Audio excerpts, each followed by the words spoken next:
welcome to PedroRV.com, and this month we're at New Zealand and we're heading off into those mountains. We're on an 8-day trip up the Marawea River. We're stocked up with great Scotch whisky and Cuban cigars. We've got 8 days of food. We've got the old ice axe. Let's get out there on the trail and see what awaits us. Well, here we are at Cannibal Gorge Hut. We've walked for 2 hours. The packs are pretty heavy, heavier than they've been for a long time. I reckon I'm over 20 kilos. Sweating really hard. And this is the Cannibal Gorge Hut, named after, well, there's a gorge down there, and the Maoris had a route through here in bygone times, and they had a route through to the northern areas near Nelson to collect greenstones, so it was very valuable for them to protect these routes, and apparently one tribe ambushed another coming through the gorge and ate them. Alright, we've come right to Ada Hut, and we're trying to get into a bit of camp routine. It's very important to keep your hygiene well, really on top of things here. 8 days, no washing machine. And what are you doing there? Washing my clothes. There you go. Now once your clothes are washed, a lot of people just string them up over some trees. Bad move. You want them suspended from a line where the wind can get to them. It dries them about half the time. There's a tip for you. Well, that's got to be one of the most spectacular areas to do your washing in the world. Well, here we are on Monday, the 29th of December. It's very early. Most of you are probably still in bed, and we're out here 7 AM about to walk up through the scrub up to Mount Gloriana. I wanted to get out of camp early because there was a couple of lesbians in there, and I don't know, they were very antisocial, I'd have to say. Anyway, let's get up there and see what's in the scrub. Alright, here's Ian. He's coming up through the scrub here.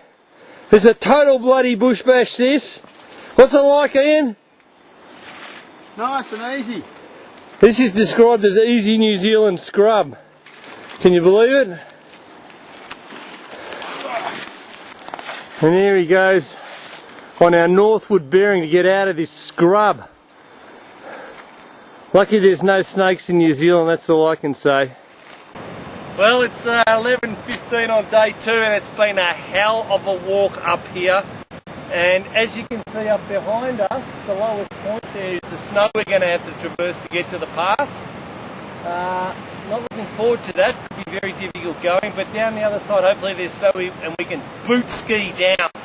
It's a technique taught to me by an old Alaskan mountaineer. You know what they say about those old Alaskan mountaineers? They taste as good as they smell.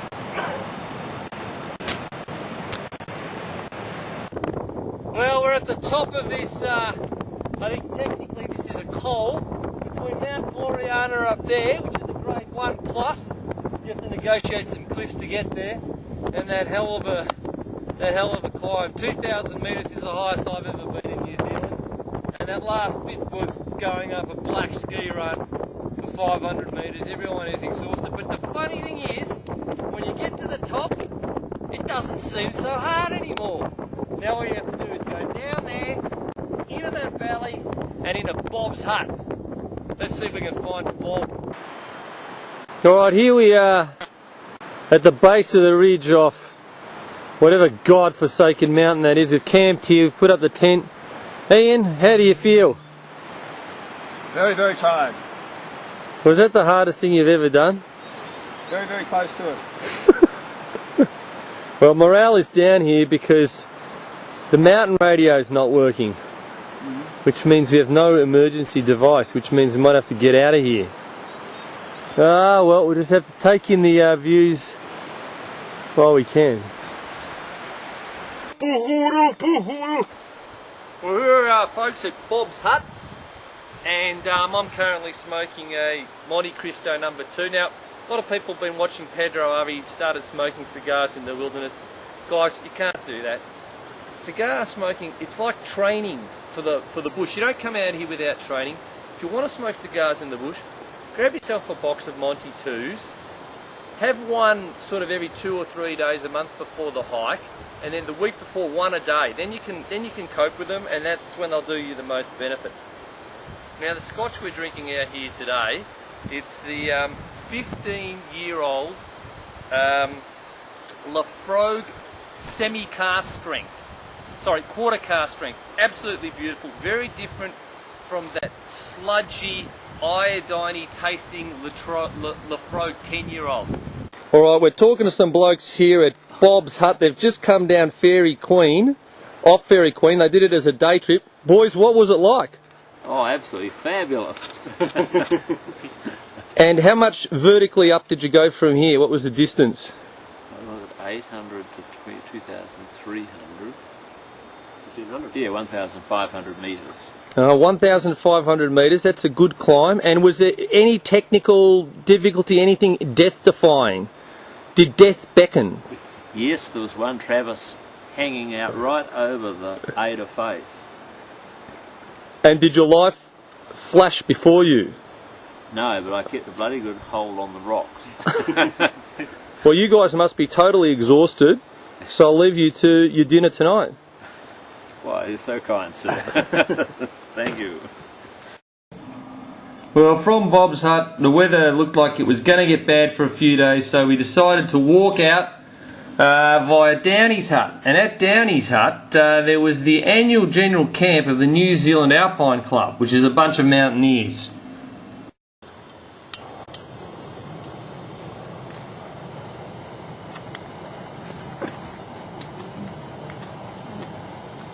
Well folks, we're sitting here in our Go Light Hex 3 in Sandfly City, and we're here at the New Zealand Alpine Club annual general climbing camp. There's a lot of climbers out there and they're quite old, they're in their 50s, I can't believe it. They're going up mountains that would scare the shit out of most people.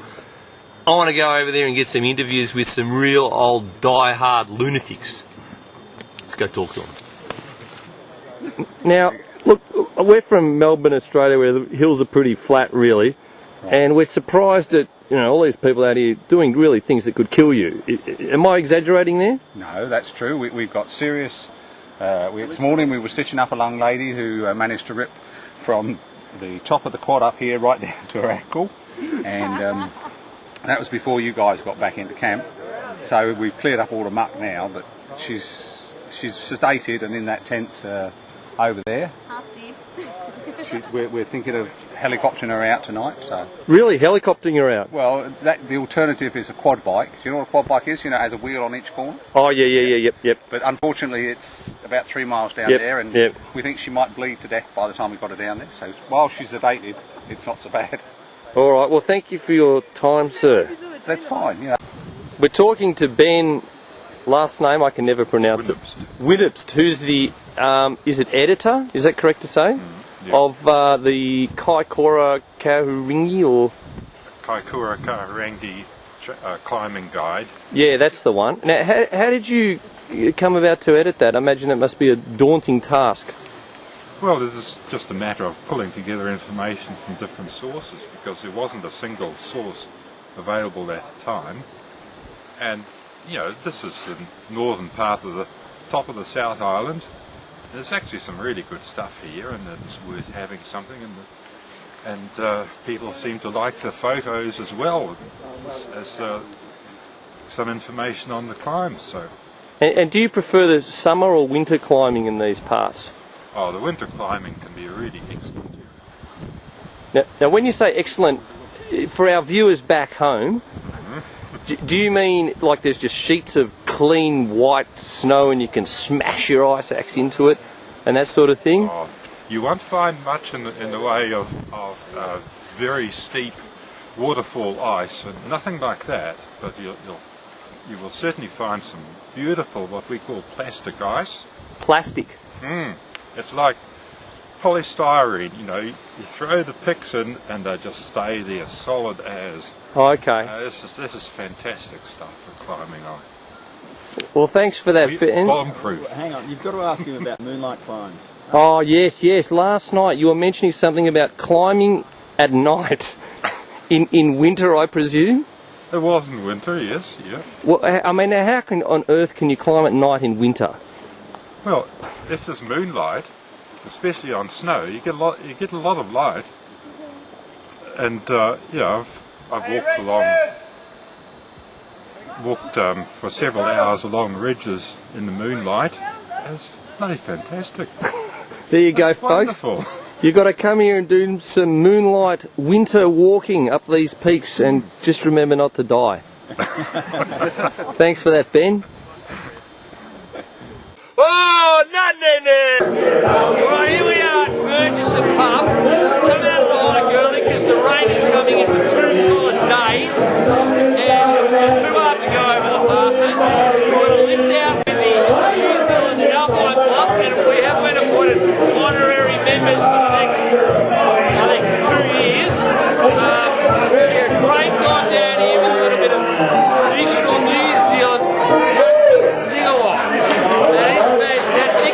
We're going to restock.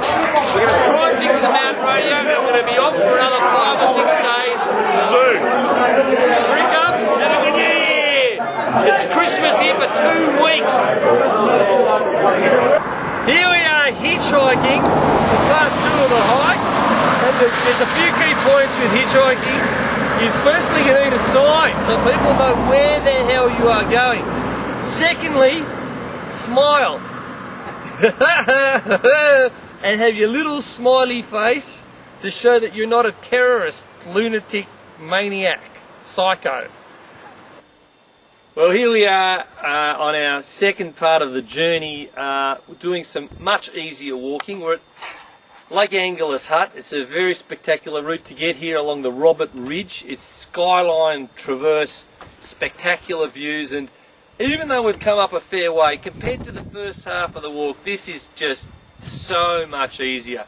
There's a track, it's a mild grade, you just rip up it. So we've knocked an hour off the standard times, and there's a lot of people in these huts. This really isn't hiking here. What this is some sort of modification of hiking for tourists. They think they're hiking, but they're not really hiking.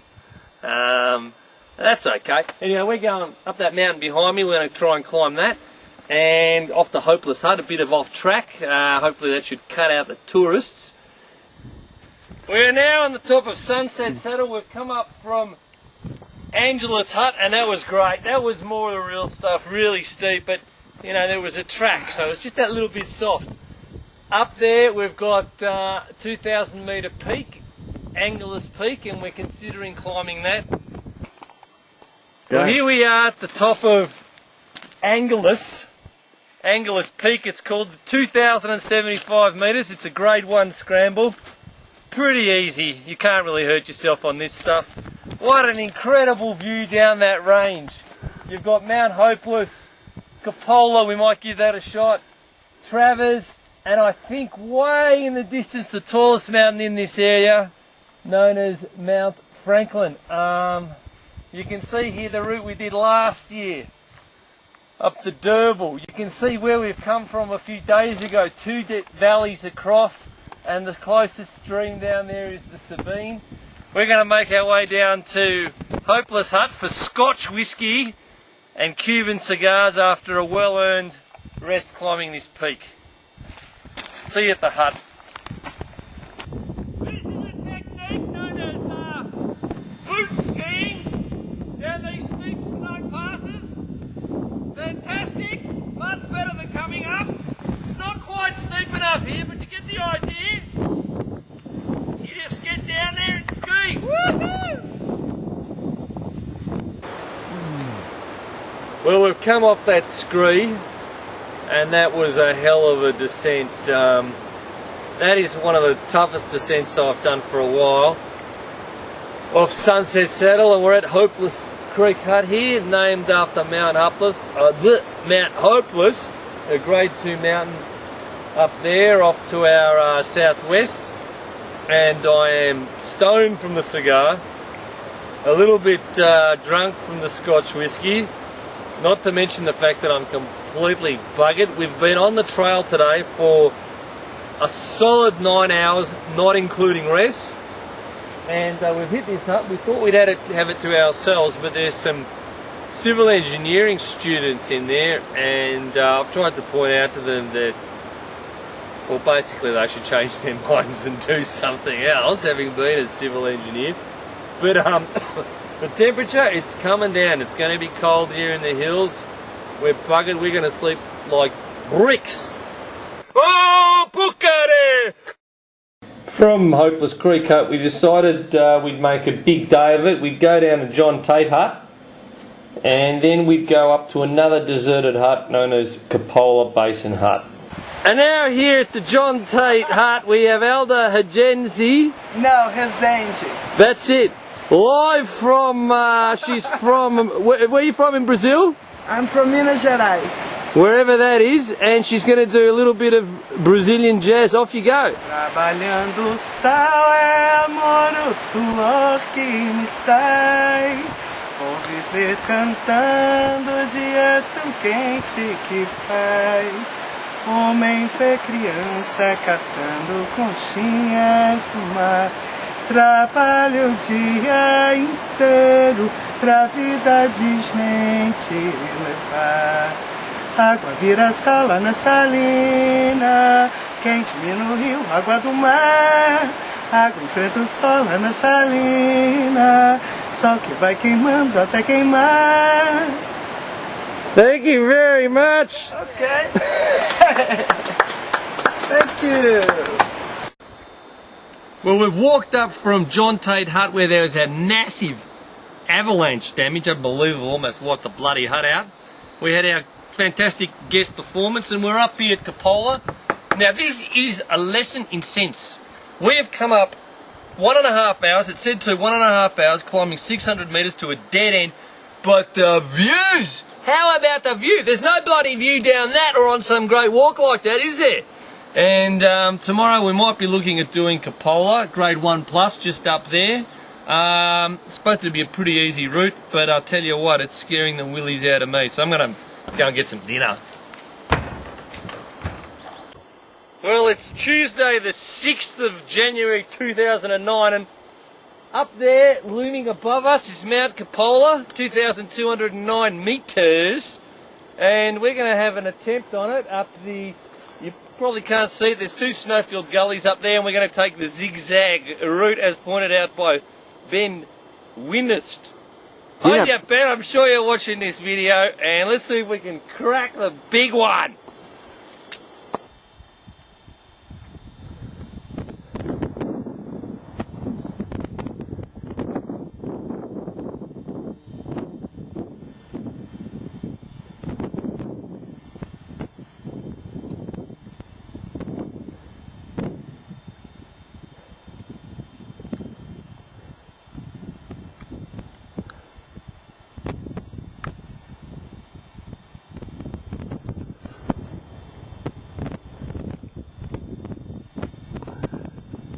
We've climbed the zigzag ledge and we are very, very near the summit, but to our northwest, and that is the definite wind direction at the moment, there's cloud coming in. It's enveloping Mount Hopeless, and there's no bloody way I want to come down this in cloud, so I think we're going to have to forsake our attempt on the summit. We are over 2,000 metres and there's a hell of a lot of screen we have to come up, and we have to come down that screen. Now that doesn't concern me, but that gully down there, I tell you, if you fall off that, you're a goner.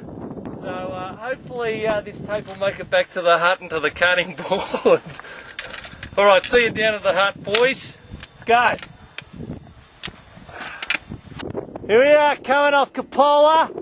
The weather really looks to be closing in. Glad we're getting off it. I think it was the right decision given our lack of knowledge about the cloud patterns and coming down the snow slope to the safety of the hut and the track. Well, come off Mount Cupola, we didn't make it, and the weather is definitely changing. The northwest has come up. Look, we would have made it, but it's just getting bloody windy up there. It's starting to cloud over, it's getting cold, it's, I don't know, if we had a weather forecast we probably wouldn't have even gone up there, but you can see it now up there. There's cloud shrouding the top of it just, and very windy. I wouldn't want to come down that rock scramble in this sort of wind. So we're going to have to come back another day. That about wraps us up from Pedro Harvey in New Zealand. We've just got the long trudge out now and hopefully get some beer into us ASAP. See you on the next Pedro Harvey trip. Akamate Tongoro!